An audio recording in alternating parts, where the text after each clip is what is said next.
บัดนี้เป็นครั้งที่27ตรงกับวันที่27สิงหาคมพศ2569ข้าพเจ้าในณัฐพงศ์พิรมเมืองรหัส657ขอเป็นวาจาถวายแก้เสียงสาธยายพุทธมนต์ถวายเป็นพุทธบูชาธรรมบูชาสังฆบูชาและเป็นอาจารยบูชาแต่องค์หลวงปู่ทวดเหยียบน้ำที่ได้เจอและหลวงปู่ศิลาขอเทพเทวดาเจ้าทั้งหลายโปรดจงมาอนุโมทนาในการสวดสาธยายของข้าพเจ้านี้ขออนุภาพคุณพระรัตนตรัยครูบาอาจารย์เทพเทวดาทั้งหลายโปรดจงบันดาลให้จิตของข้าพเจ้าเป็นสมาธิอันควรแก่การสวดสาธยายมนต์ต่อไปอะระหังสัมมาสัมพุทโธภควาพุทธังภควันตังอภิวาเทมิสวากขาโตภควตาธัมโมธัมมังนัมสสามิสุปฏิปันโนภควโตสาวกสังโฆสังฆังนัมมามิโสโสชุมนุมเทวดาสมันตาจากกาวาเรสวตราข้าฉันตุเทวตาสัทธมังมุนิราชสาสุนตุสักขาโมขตังสักเคกาเมจรูเปคิริสิกขาราตาเตจันตาลิเขวิมานีทิเปรเทจกาเมตารุวนาคาเนเคหาวัตุมิเขเตภูมาจายตุเทวาชาลทารุวิสเมยักขคันตพานาคาติตันตาสันนิเกยังมุนิวารวาจานังสัทโธเมสุนันตุธรรมสวนากาโลอายัมพันตาธรรมสวนากาโลอายัมพันตาธรรมสวนากาโลอายัมพันตาบทสวดนามการสิทธิคาถานะโมตัสสะภะคะวะโตอะระหะโตสัมมาสัมพุทธัสสะนะโมตัสสะภะคะวะโตอะระหะโตสัมมาสัมพุทธัสสะนะโมตัสสะภะคะวะโตอะระหะโตสัมมาสัมพุทธัสสะบทไตรสรณคมพุทธังสรณังคัจฉามิธัมมังสรณังคัจฉามิสังฆังสรณังคัจฉามิทุติยมปีพุทธังสรณังคัจฉามิทุติยมปีธัมมังสรณังคัจฉามิทุติยมปีสังฆังสรณังคัจฉามิตาติยมปีพุทธังสรณังคัจฉามิตาติยมปีธัมมังสรณังคัจฉามิตาติยมปีสังฆังสรณังคัจฉามิ บทสวดสัจจกิริยาคาถานาทิเมสารนังยังพุทโธเมสารนังวรังเอเตนะสัจจาวเชนะสุทิเมหตุสัพพทานาทิเมสารนังยังธัมโมเมสารนังวรังเอเตนะสัจจาวเชนะสุทิเมหตุสัพพทานาทิเมสารนังยังสังโฆเมสารนังวรังเอเตนะสัจจาวเชนะสุทิเมหตุสัพพทาคาถาพระพุทธเจ้า28พระองค์ตังเมสัทธิโกมังสุเรโสอาปานะปะสุสุติอาทาสิติปุวิสิเวปุโกกะโคนามามิหัง บทสวดมหาสมัยสูตรเอวัมเมสุตังเอกังสัมมยังภควาสักเคสุวิหารติกัปิตวตุสมิงมหาวเนมหาตาภิกขุสังเทนะสัตถิมัจจามะเทหิภิกขุสัตถิหิสัพเพเนวะอาราเทหิทัสสหิจาโลกาทตุหิเทวตาเยบุเยนะสันนิวติตาโหติภควตานัสสรยาภิกขุสังจจะตถาโคตตุนังสุทาวาสกายิกานังเทวานังเอตถาโหสียังโคภควาสักเคสุวิหารติกัปิโลตุสมิงมหาวเนมหาตาภิกขุสังเทนะสัตถิมัจจามะเทหิภิกขุสัตถิหิสัพเพเนวะอาราเทหิทัสสหิจาโลกาทตุหิเทวตาเยบุเยนะสันนิวติตาโหติภควตานัสสรยาภิกขุสังจจะ ยานุนามายปีเยนะภควาเตนุปัสสังกามายามะปัสสังกามิตวาภควโตสัจเจปเจคาถาภาษายมติ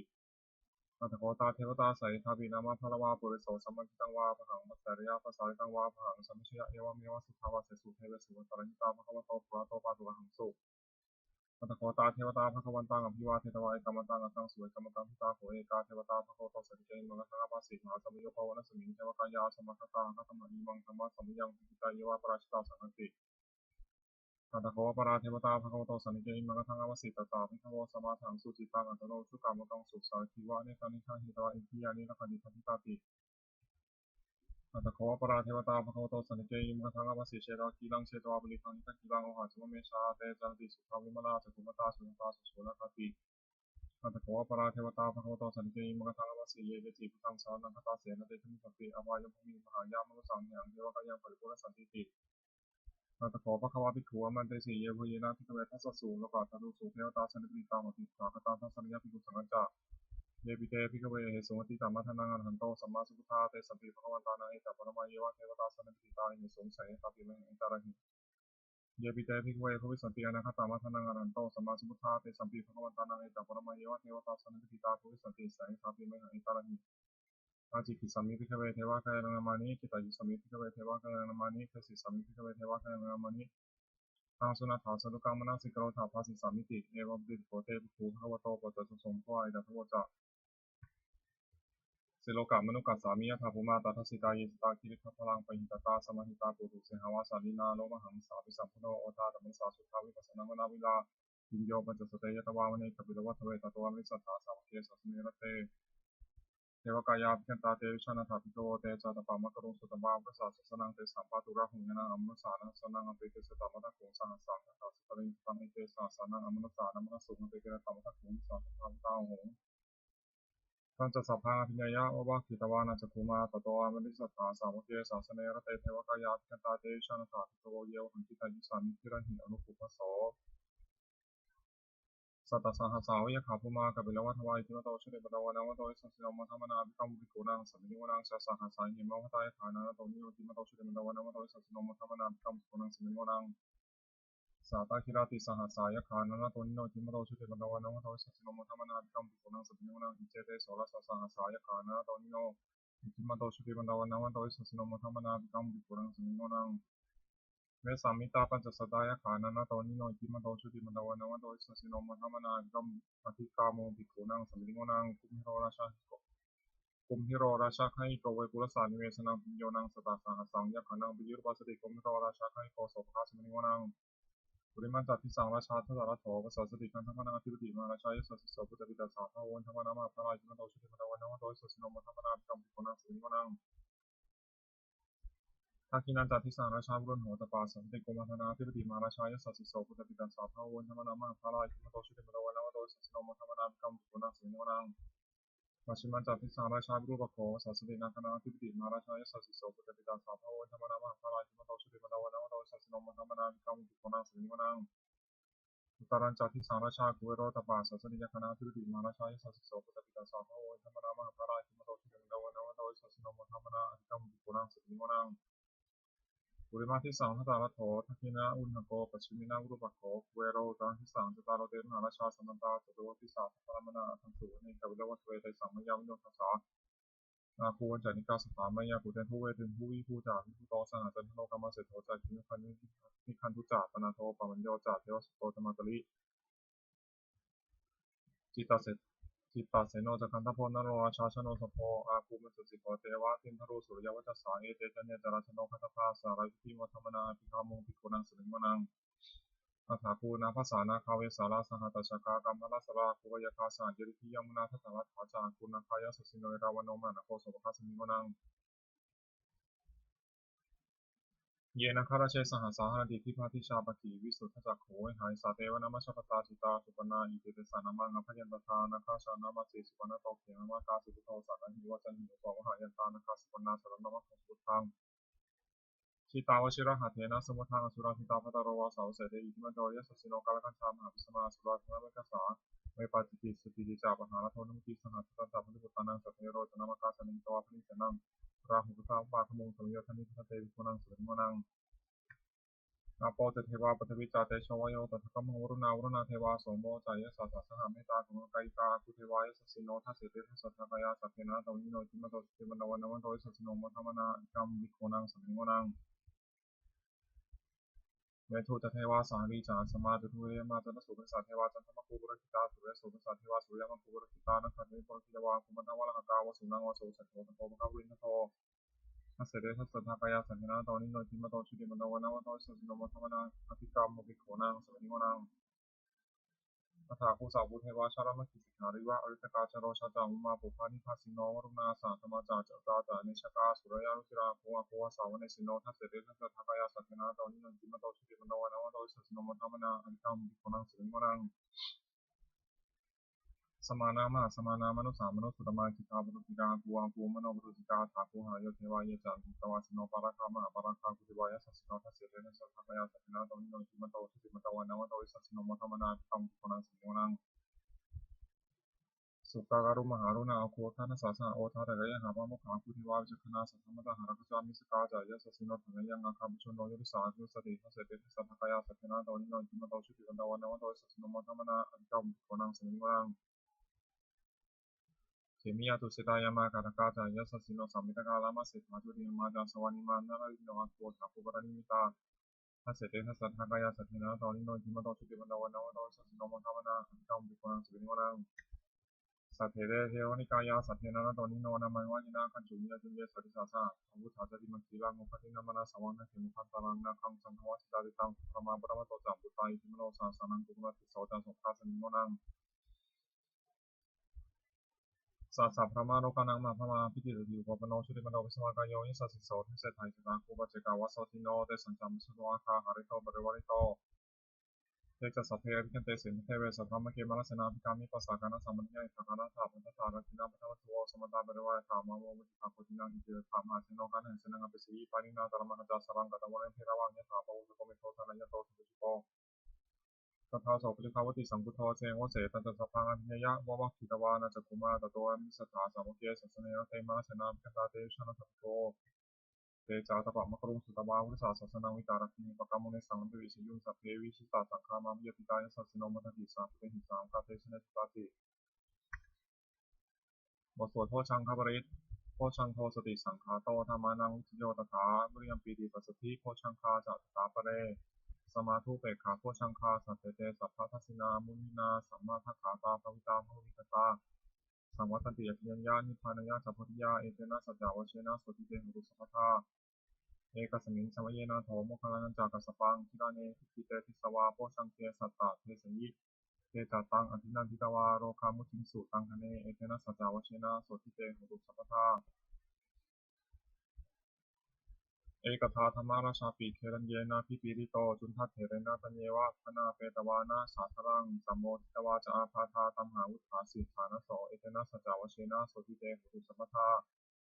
เอหินาเตจะอาพาธาตินนัมปิมหิสนังมัคคาหาตะกิเลสาวะ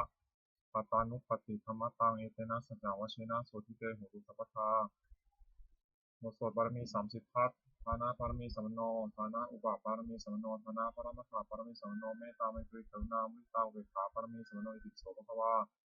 ศีลปารมีสัมโนศีลอุปปารมีสัมโนศีลปรมัตถปารมีสัมโนเมตตาไมตรีกรุณามุทิตาอุเบกขาปารมีสัมโนอิติปิโสภควาเนคขมะปารมีสัมโนเนคขมะอุปปารมีสัมโนเนคขมะปรมัตถปารมีสัมโนเมตตาไมตรีกรุณามุทิตาอุเบกขาปารมีสัมโนอิติปิโสภควาปัญญาปารมีสัมโนปัญญาอุปปารมีสัมโนปัญญาปรมัตถปารมีสัมโนเมตตาเมตตริกรุณามุทิตาอุเบกขาปารมีสัมโนอิติปิโสภควา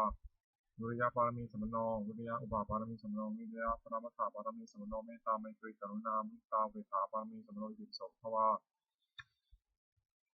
ขันติปารมีสัมโนขันติอุปปารมีสัมโนขันติปรมัตถปารมีสัมโนเมตตาเมตตริกรุณามุทิตาอุเบกขาปารมีสัมโนอิติปิโสภควาสัจจะปารมีสัมโนสัจจะอุปปารมีสัมโนสัจจะปรมัตถปารมีสัมโนเมตตาเมตตริกรุณามุทิตาอุเบกขาปารมีสัมโนอิติปิโสภควาอธิฐานะปารมีสัมโนอธิฐานะอุปปารมีสัมโนอธิฐานะปรมัตถปารมีสัมโนเมตตาเมตตริกรุณามุทิตาอุเบกขาปารมีสัมโนอิติปิโสภควาเมตตาปารมีสัมโนเมตตาอุปปารมีสัมโนเมตตาปรมัตถปารมีสัมโนเมตตาเมตตริกรุณามุทิตาอุเบกขาปารมีสัมโนอิติปิโสภควาอุเบกขาปารมีสัมโนอุเบกขาอุปปารมีสัมโนอุเบกขาปรมัตถปารมีสัมโนเมตตาเมตตริกรุณามุทิตาอุเบกขาปารมีสัมโนอิติปิโสภควาทัสสะปารมีสัมโนทัสสะอุปปารมีสัมโนทัสสะปรมัตถปารมีสัมโนเมตตาเมตตริกรุณามุทิตาอุเบกขาปารมีสัมโนอิติปิโสภควาพุทธังสารนังคัจฉามิธัมมังสารนังคัจฉามิสังฆังสารนังคัจฉามินามามิหังนะโมตัสสะภะคะวะโตอะระหะโตสัมมาสัมพุทธัสสะนะโมตัสสะภะคะวะโตอะระหะโตสัมมาสัมพุทธัสสะนะโมตัสสะภะคะวะโตอะระหะโตสัมมาสัมพุทธัสสะบทสวดพระคาถาที่พระยมนต์เจริญธาตุ6พุทธังอายุวัฒนังชีวิตังยาวานิพนังสารนังคัจฉามิธัมมังอายุวัฒนังชีวิตังยาวานิพนังสารนังคัจฉามิสังฆังอายุวัฒนังชีวิตังยาวานิพนังสารนังคัจฉามิทุติยมปีพุทธังอายุวัฒนังชีวิตังยาวานิพนังสารนังคัจฉามิทุติยมปีธัมมังอายุวัฒนังชีวิตังยาวานิพนังสารนังคัจฉามิทุติยมปีสังฆังอายุวัฒนังชีวิตังยาวานิพนังสารนังคัจฉามิตาติยมปีพุทธังอายุวัฒนังชีวิตังยาวานิพนังสารนังคัจฉามิตาติยมปีธัมมังอายุวัฒนังชีวิตังยาวานิพนังสารนังคัจฉามิตาติยมปีสังฆังอายุวัฒนังชีวิตังยาวานิพนังสารนังคัจฉามิวายโยจาพุทธาคุณังอนังพุทโธอิติปิโสภควานามามิหังอนังสัมมาสัมพุทโธวิชาจารณะสัมมโนสุขโตโลกวิภูอนุตตโรบุริสธรรมสารถิสัทธาเทวมนุสสานังพุทโธภควาติ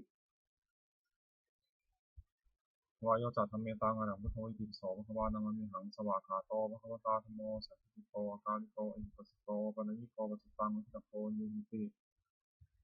วายโยจัตสังฆานังอนังพุทโธอิติปิโสภควานามามิหังสุปฏิปันโนภควโตสาวกสังโฆสุปฏิปันโนภควโตสาวกสังโฆยะปฏิปันโนภควโตสาวกสังโฆสามีจิปฏิปันโนภควโตสาวกสังโฆ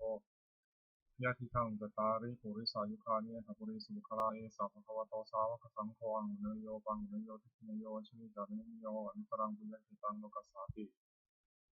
ธาตุปริสุทธานุภาเวนะสัพพทุกขาสมุทยาสมโรคาวิมุตสันติอิทิวธรรมะโทเตริยังสัพพิสัมปตายาสัมภวันตังโลกังเมตตากรุณามุทิตาเวขาสหคเตนะเตตสาจาตุริสัมพิตวาวิหารติสุขังสุปฏิสุขังปฏิพุทธตินะปาปกังสุมินังปตติมนุสนังปิโหติยามนุสนังปิโหติเทวตารักตินะสัยตัวสังวาสังวะธรรมติตัวตังติตังสมุทยติมุขาวโนวิปัสสิทธิสัมโนตรังกโรติปริงัปติชันโตปามาโนปุปโขติอิติอุธรรมะโทเตริยังอเวรังอเวราสุขาชีวิโนกตังบุญญาพลังไมหังสัพพะกีพนตุเมภวตุสัพพมังคลังรักขุสัพพเทวตาสัพพุทธานุภาวะสัพพธรรมานุภาวะสัพพสังฆานุภาวะสุติโยตุนิยตรังอนังพุทโธอิติปิโสภวานามามิหังเตโชจักพุทธคุณังอนังพุทโธอิติปิโสภวานามามิหังอนังสัมมาสัมพุทโธวิชาจรณะสัพพโนสุขโตโลกวิทูรุตโรปุริสธรรมสารติสัทธาเทวมนุสสานังพุทโธภควติเตโชจักธรรมเมตังอนังพุทโธอิติปิโสภวานามามิหังสวากขาโตภควตาธรรมโมสัพพิติโกกาลิโกหิปัสสิโกวะนะยิโกวัตตังวิทัพโพยุยิติเตโชจักสังฆานังอนังพุทโธอิติปิโสภวานามามิหังโสติปันโนภควโตสาวกสังโฆชุปฏิปันโนภควโตสาวกสังโฆยะปฏิปันโนภควโตสาวกสังโฆสามีจิวติปันโนภควโตสาวกสังโฆยะทิทังจตาริปุริสายุคานิทัปุริสุขลาเอสาวกภควโตสาวกสังโฆอังหุนโยปังหุนโยทินโย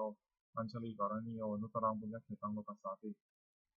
ธาตุปริสุทธานุภาเวนะสัพพทุกขาสัพพยาสัพพโรคาวิมุตติอิติธรรมะโทเตริยังสัพพิสัพพตายาสัพพวันตังโลกังเมตตากรุณามุทิตาอุเบกขาสหคเตนะเจตสาจาตุสัมพุทธวาวิหารติ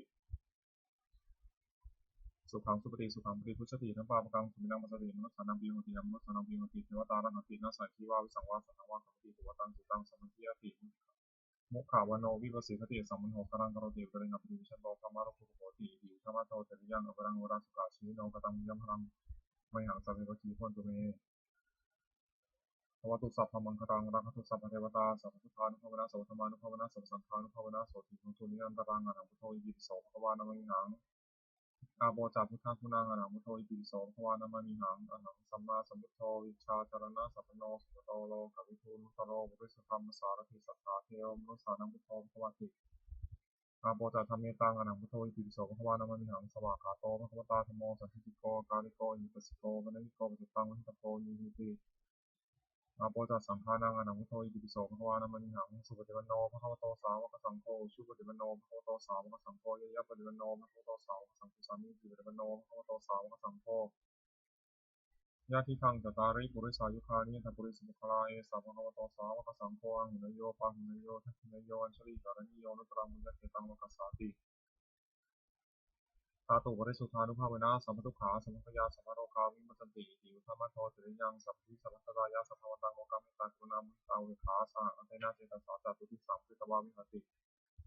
สุขังสุปฏิสุขังปฏิพุชตินะปาปกังสุมินังสติมุสสานังปิโหติยมนุสสานังปิโหติเทวตารังตินะสัจจิวาวิสังวาสัทธวากรรมติโตวตังจิตังสมัญญาติมุขาวโนวิปัสสิทธิสัมมโนกาลังกโรติปริงัปติวิชันโตธรรมานุโภติอิธรรมะโทเตริยังอวิรังอวราสุขาชีวิโนกตังบุญญาพลังไมหังสัพพะกีโวตุเมภวตุสัพพมังคลังรักขุสัพพเทวตาสัพพุทธานุภาวนะสัพพธรรมานุภาวนะสัพพสังฆานุภาวนะโสติโทุนิยันตรังอนังพุทโธอิติปิโสภควานามิหังปัทวีจาพุทธาคุณังอนังพุทโธอิติปิโสภควานามิหังอนังสัมมาสัมพุทโธวิชาจารณะสัมปันโนสุขโตโลกวิทูอนุตตโรบุเรสธรรมสารถิสัทธาเทวมนุสสานังพุทโธภควติปัทวีจาธรรมเมตังอนังพุทโธอิติปิโสภควานามิหังสวากขาโตภควตาธรรมโมสันติโกกาลิโกหิปัสสิโกวะนะยิโกวัจจตังวิทัพโพวินิติปัทวีจาสังฆานังอนังพุทโธอิติปิโสภควานามิหังสุปฏิปันโนภควโตสาวกสังโฆชุปฏิปันโนภควโตสาวกสังโฆยะปฏิปันโนภควโตสาวกสังโฆสามีจิปฏิปันโนภควโตสาวกสังโฆญาติทังจตาริปุริสายุคานิทัปุริสุขลาเอสาภควโตสาวกสังโฆอังหุนโยปังหุนโยทักินโยอัญชลิการณิโยนุตรังปุญญเกตังโลกัสสาติธาตุบริสุทธานุภาเวนะสัพพทุกขาสัมภยาสัพพโรคาวิมุตติอิติธรรมะโทเตริยังสัพพิสัพพตายาสัพพวันตังโลกังเมตตากรุณามุทิตาอุเบกขาสังฆเตนะเจตสาจะปุถิสัมฤทธวาวิหารติสุขังสุปฏิสุขังปฏิพุชตินะปาปกังสุปินังปัสสติมนุสสานังปิโหติยมนุสสานังปิโหติเทวตารังตินาสังคีวาวิสังวาสัทธังวากรรมติตัวตังติตังสมัจจติโมขาวโนวิปัสสิทธิสัมมันโหกาลังกโรติปริงัปติวิชันโตพรหมาภูโหติอิติอุทธรรมะโทติริยังอเวรังอวราสุขาชีวิโนกตังบุญญาพลังไมหังสัพพะทิวันตุเม ภวตุสัพพมังคลังรักขุสัพพเทวตาสัพพุทธานุภาเวนะสัพพธรรมานุภาเวนะสัพพสังฆานุภาเวนะโสติมุตุนิยันตรังอรหังพุทโธอิติปิโสภควานะมามิหังอากาสาจะพุทธาคุณังอรหังพุทโธอิติปิโสภควานะมามิหังอรหังสัมมาสัมพุทโธวิชชาจารณะสัมปันโนสุขโตโลกวิทูนุตโรบุริสุธรรมสารถิสัทธาเทวมนุสสานังพุทโธภวติอากาสาจัตถเมตังอรหังพุทโธอิติปิโสภควานะมามิหังสวากขาโตภควตาธัมโมสันติติโกกาลิโกหิปัสสิโกปะนยิโกปัจจตังวิทัตโตยุติติอากาสาจะสังฆานังอรหังพุทโธอิติปิโสภควานะมามิหังสุปฏิปันโนภควโตสาวกสังโฆอุชุปฏิปันโนภควโตสาวกสังโฆยะปฏิปันโนภควโตสาวกสังโฆสามีจิปฏิปันโนภควโตสาวกสังโฆยะทิทังจัตตาริปุริสายุคานิทัพปุริสุภาราเอสัมภโตสาวกสังโฆอังเนโยปังเนโยทัพเนโยชลิกานิโยอนุตรังปุญญทิตังโลกัสสาติธาตุปริสุทธานุภาเวนะสัมพุทธขาสัมภยาสัมภโรคาวิมุตติอิติธรรมโทติริยังสัพพทิสัพพตายะสัพพวันตังโลกัมเมตตากรุณามิตาอุเบกขาสหเตนะเตตสาตะสุติสัมฤทธวาวิหารติสุขังสุปฏิสุขังปฏิพุทธตินะปาปกังสุวินังปัสสติมนุสสนังปิโยติยมนุสสนังปิโยติเทวตารังคตินังสัยชีวาวิสังวาสนาวาคติตัวตังติตังสมัญเยติมุขาวโนวิปุสิทธิสัมมโนคารังกโรติอุตริยังปฏิวิชันโตพระมารุโกโหติอิติอุทามาโทติริยังอวรังสุขาชีวิโนปตังปิยะพลังมัยหังสัตตุวันตุเมภวตุสัพพมังคลังรักขุสัพพเทวตาสัพพุทธานุภาเวนะสัพพธรรมานุภาเวนะสัพพสังฆานุภาเวนะโสติมุตุนิยันตรังอรหังพุทโธอิติปิโสภควานะมามิหังวิญญาณัญจพุทธาคุณังอรหังพุทโธอิติปิโสภควานะมามิหังอรหังสัมมาสัพพุทโธวิชชาจารณะสัมปันโนสุขโตโลกวิทูนุตโรบริสุทธรรมสารถิสัทธาเทวมนุสสานังพุทโธภควติวิญญาณัญจธรรมิตังอรหังพุทโธอิติปิโสภควานะมามิหังสวากขาโตภควตาธัมโมสัจจิโกกาลิโกหิปัสสิโกปะนยิโกปัจจตังวิทัตโตยุติติวิญญาณัญจสังฆานังอรหังพุทโธอิติปิโสภควานะมามิหังสุปฏิปันโนภควโตสาวกสังโฆอุชุปฏิปันโนภควโตสาวกสังโฆยะปฏิปันโนภควโตสาวกสังโฆสามีจิปฏิปันโนภควโตสาวกสังโฆยะทิทังจัตตาริปุริสายุคานิทัพปุริสุภคลาเอสาภควโตสาวกสังโฆอังหุเนโยปังหุเนโยทัพพิเนโยอัญชลิการณิโยนุตรังปุญญทิตังโลกัสสาติธาตุบริสุทธานุภาเวนะสัพพทุกขาสัพพยาสัพพโรคาวิมุตติอิติธรรมโทติยังสัพพทิสัพพสัพพัตตายะสัพพวตังโลกัมเมตตากรุณามุนิตาอุเบกขาสหคเทนะเตตสาจาตุริสัมภิตวาวิหารติสุขังสุปฏิสุขังปฏิพุชตินะปาปกังสุปนังปัสสติมนุสสนังปิโยติอัมนุสสนังปิโยติเทวตารักตินาสังคีวาวิสังวาสัตถังวากัมมติตุวตังสิตังสัมมิยติมุขาวโนวิปัสสิตติสัมมุโหคารังกโรติอุตรินัปปิวิชันโตพระมารุโกโหติอิติธรรมโทติริยังอวตังอวราสุขาชีวิโนปตังวิยะพังมังหันสัพพิวันตุเมภวตุสัพพมังคลังรักขุสัพพเทวตาสัพพุทธานุภาเวนะสัพพธรรมานุภาเวนะสัพพสังฆานุภาเวนะโสติมุตุนิยันตรังอรหังพุทโธอิติปิโสภควานะมามิหังบทสวดพาหุงมหากาพาหุงสหัสสมาธิเนทินิตาสาวุทันตังตีเมขารังอุทิตโครัสเสนมารังทานาทิธรรมวิธินาชิตวามุนินโทตันเตชะสาหวัตุเตชยมังคลานิมาราติเรกามพิโยชิตสัพพรติงโพรัมปนาลาวากามะขะมัทัตถยักขังขันติสุทันตวิธินาชิตวามุนินโทตันเตชะสาหวัตุเตชยมังคลานินาราคิริงคชาวรังอติมัตตภูตังภาวัคิจักกามัสสนีวสุทารุนันตังเมตังพิเศษวิธินาชิตวามุนินโทตันเตชะสาภวตุเตชยมังคลานิอุคิตักขะขมาติหัตถสุทารุนันตังภาวันติโยชนะปะทังปุริมาละวันตังอินทิวิสังขตมโนชิตวามุนินโทตันเตชะสาภวตุเตชยมังคลานิกัตวานากาธรรมุทารังอิวะคัพพินิยาจินจายทุตทวจนังชนากายมัชเชสันเตนะโสมวิธินาชิตวามุนินโทตันเตชะสาภวตุเตชยมังคลานิสัจจังวิหายามติสัจจะกาวาทะเกตงวาทาพิโรปิตมนังอติอันทภูตังปัญญาปฏิปัชริโตชิตวามุนินโทตันเตชะสาภวตุเตชยมังคลานินันโทปานันทพุชคังวิพุทังมหิติงปุตเตนะเถระพุชเตนะธรรมาปยันโตอินทูปเท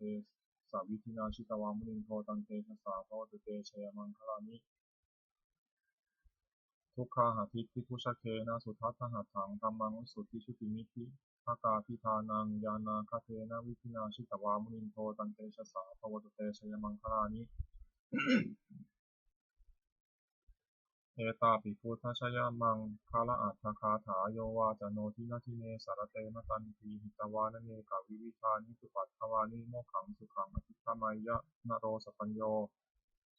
มหากรุณิโกนาโถหิตายะสัพพะทนินางปุเรตวาปารมิสัพพะปะโตสัมโพธิมุตตมังอิเตนะสัจจาวชินะโหตุเตเชมังคลังชยันโตภุริยามุเลสักยานังนันทิวัฒโนเอวังตวังวิชิยหุนิเสสุชยมังคเลยปราชิตปาลังเจสีเสปะริโกคะเรยพิเศษเกสังพุทธนังอัคคปะโตมโมทติสุนัขตังสุมังคลังสุภาตังสุตังสุขโนสุมุตตะสุขาโนสุมุตโตจ่าชีวิตังพระมาจาริสุปทักขินังกายกัมมังวาจากัมมังปทักขินังมโนกัมมังปทักขิเตปทักขินานิกตวานะรัตนเตปทักขิเนภวตุสัพพมังคลังรักขุสัพพเทวตาสัมพุทธานุภาเวนะสัทธาสติภวันตุเตภวตุสัพพมังคลังรักขุสัพพเทวตาสัทธมานุภาเวนะสัทธาสติภวันตุเตภวตุสัพพมังคลังรักขุสัพพเทวตาสัพพสังฆานุภาเวนะสัทธาสติภวันตุเตบทสวดทวัตติงสาการปาฐะอาการ32พยังโขเมกายโยกายของเรานี้แลอุทางปาทตาลาเบื้องบนแต่พื้นเท้าขึ้นมาอโทเกสามาสากาเบื้องต่ำแต่ปลายผมลงไปตัสสะปริยันโตมีหนังหุ้มหยุดไม่สุดรอบปุโรนานปากรสาสุจิโนเต็มไปด้วยของไม่สะอาดมีประการต่างๆอาทิมัสมิงกายเยมีอยู่ในกายนี้เกสาคือผมทั้งหลายโลมาคือขนทั้งหลายนาขาคือเล็บทั้งหลายฟันตาคือฟันทั้งหลายตาโตคือหนังมังสะคือเนื้อและหารูปเอ็นทั้งหลายอธิคือกระดูกทั้งหลายอธินิชังเยื่อในกระดูกวักังม้ามหัตถยังหัวใจยาการนังตับกิโลมะกังผังเผือกปีหกังไตประภาสังปอดอันตังไส้ใหญ่อันตะกุนังไส้น้อยอินทริยังอาหารใหม่การีสังอาหารเก่ามัทธเกมัทธาลุงคังเยื่อในสมองศีรษะปิดตังน้ำดีเสมหังน้ำเสลดโปโปน้ำเหลืองโลหิตตังน้ำเลือดเสโทน้ำเหงื่อเมโทน้ำมันข้นอสูรน้ำตาวสาน้ำมันเหลวเคโลน้ำลายสิงคานิกาน้ำมูกรัสสิกาน้ำไข่ข้อมุตตางน้ำมูดเอวะมะยังเมกายโยกายของเรานี้อย่างนี้ทางปาทัตตาลาเบื้องบนแต่พิทักษ์ขึ้นมาอาโทมเกสามัทกาเบื้องต่ำแต่ปลายผมลงไปปัจจาปริยันโตมีอย่างที่อยู่ที่สุดรอบปูโรนารปากรสาสุติโนที่ไม่ได้ของไม่สะอาดมีประการต่างๆอย่างนี้แหละ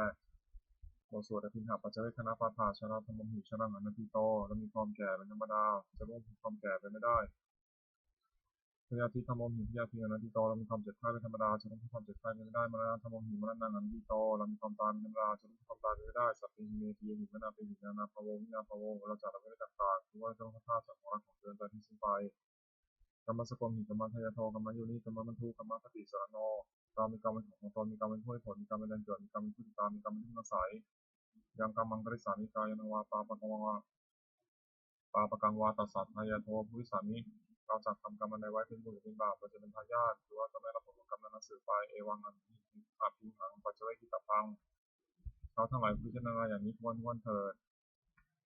บทสวดพระเทกรตาคาถาแปลอตีตังนานวาคามายนะปฏิกังเสียนะตังบุคคลที่ก็ตามที่ถึงสิ่งที่ล่วงไปแล้วด้วยอะไรและไม่พึงพะวงถึงสิ่งที่ไม่มาถึงยัตติกรรมมีนันตังอัปตัญจานะตังสิ่งที่ก็รับไปแล้วสิ่งนั้นก็ยังไม่มาปัจจุบันนันตุเจ้าธรรมังตถาตถาวิปัสสติสังกังสังฟังตังวิธามนุภาวิเยผู้ใดทำมันเกิดขึ้นสักวันหน้าในที่นั้นจะจับแจ้งไม่งั้นไม่ทันใจของคนพ่อคุณอาการเช่นนั้นไว้อาเชวะกิจจามาตัมปะโกชัญญามรณังสุเวความเพียรมีกิจที่ทำให้ใครโดนความตายในพรุ่งนี้นะที่เราสังขารเห็นน้ำหาสิ่งน้ำจุนาภกรรมปิตวชวะซึ่งมีเสียงมากยังไม่มีสัมปราเอวังมิถามันตรีมาตาปีงหรตามตังตังตังเวเทกระโตติสัตโตสิเรมุนีผู้สงบย่อมกล่าวได้ผู้มีความเพียรอยู่เช่นนั้นไม่เกียจคร้านทั้งกลางวันกลางคืนว่าผู้เป็นอยู่ในเพียงราตรีหรือพระราชม บทสวดเมตตายังกินจิคาถาเป็นเมตตาแบบฉบับเฉพาะของผู้ชอบธรรมสโมยังกินจิปุสลังกัมมังสัพพิหิกตหิกตังปุญญโนอนุโมทันตุสุนันตุโอนเตเยเทวาอาสมิงฐานีทิกตาทิกายิกาสตาหตุสุขิตาหตุทุกขาภูนจตุ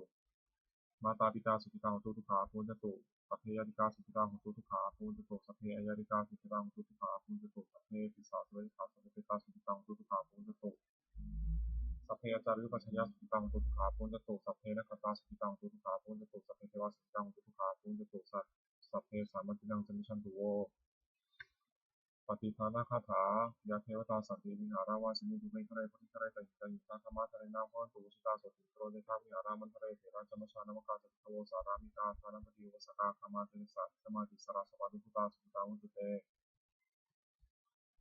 ชาลาผู้ชายวิจารทัสสัมภวาสังเสชชาตาตโวปฏิการนิยนิกังธรรมรังปฏิเสเตสัพพิทิปัสสะโรตุทัยังมาตุจิรังสตังธรรมธรรมธาราสมุขลาสังโฆตุธรรมควาสายะใจหิตายะจะเหนือขตุสัมโมสัพพิติธรรมจาริโนวิธิสัพพมิยามาธรรมะเรปวิทิเต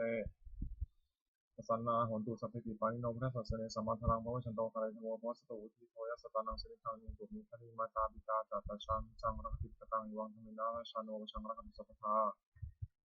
วตาอุโยชนะคาถาทุกขปตาชิริทุกขาพยาปตาชิริพยาสุขปตาชิริโสกาหุตุสัพเพปิญญาณิโนเอตาวตาจังหิสัมปตังมุจสัมปตังสัพเพเทวานุโมทตุสัพพะสัพพิสิทธิยา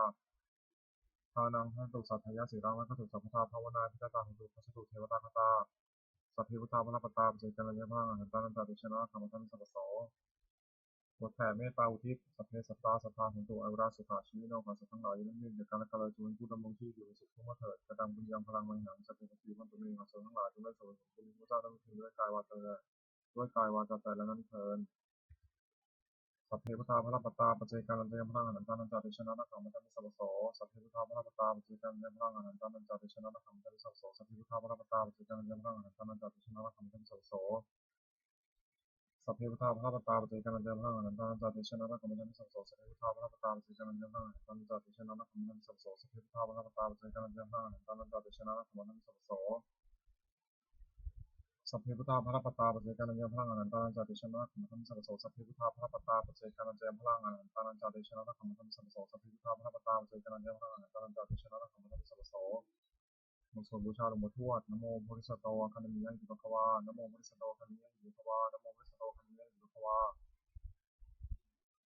สุมังคลคาถาโหตุสัพพังสุมังครังรักตุสัพพเทวตาสัพพุทธานุภาเวนะโสติโหตุนิรันตรังโหตุสัพพังสุมังครังรักตุสัพพเทวตาสัพพธรรมานุภาเวนะโสติโหตุนิรันตรังโหตุสัพพังสุมังครังรักตุสัพพเทวตาสัพพสังฆานุภาเวนะโสติโหตุนิรันตรังอานิขออานิสงส์แห่งผลบุญกุศลนั้นเกิดจากการสวดสรรเสริญคุณพระรัตนตรัยพร้อมทั้งการเจริญพระพุทธมนต์และพระคาถาเหล่านี้โปรดจงเป็นพลวะปัจจัยให้องค์กุศิลาสิริจันโทมีธาตุขันธ์แข็งแรงปราศจากโรคภัยไข้เจ็บทั้งปวงเจริญอายุยืนนานเป็นร่มโพล่มไทรให้กับบรรดาศิษย์พุทธศาสนิกชนหลักชันให้พระพุทธศาสนาเป็นตราบเท่านานและขออานิสงส์นี้จงบังเกิดเป็นสัพพสิริมงคลแก่พระเจ้าข้าปลอดภัยจากทุกโศกโรคภัยอันตรายทั้งปวงให้มีแหล่งที่มาของรายได้อันสุจริตมั่นคงให้เหลือกินเหลือใช้คำว่าไม่มีอดอยากยากจนถอยไม่มีเหลือข้าพเจ้าขอข้าพเจ้ามีสมาธิตั้งมั่นในพระธรรมคำสอนองค์สมเด็จพระสัมมาสัมพุทธเจ้าดำรงอยู่ในความดีงามตลอดกาลนานมีทั้งขอให้เทพเทวดาทั้งหลายได้อนุโมทนาสาธุการในบุญส่วนนี้เมื่ออนุโมทนาแล้วโปรดประสิทธิ์ประสาทพรและอนุภาพความศักดิ์สิทธิ์ไปสู่ธรรมมงคลหลวงปู่ทวดยศเศรษฐีหลวงปู่ทวดเปิดโลกหลวงปู่ศิลามนต์หมายเลขหลวงปู่ศิลามีถึงมงคลทั้งปวงให้สับสนเลยเป็นจักรพรรดิเพื่อที่เขียนด้วยพุทธานุภาพเทวานุภาพและพุทธานุภาพศักดิ์สิทธิ์อำนวยผลและสิริมงคลแก่ผู้ครอบครองและบูชาทุกประการเทอญ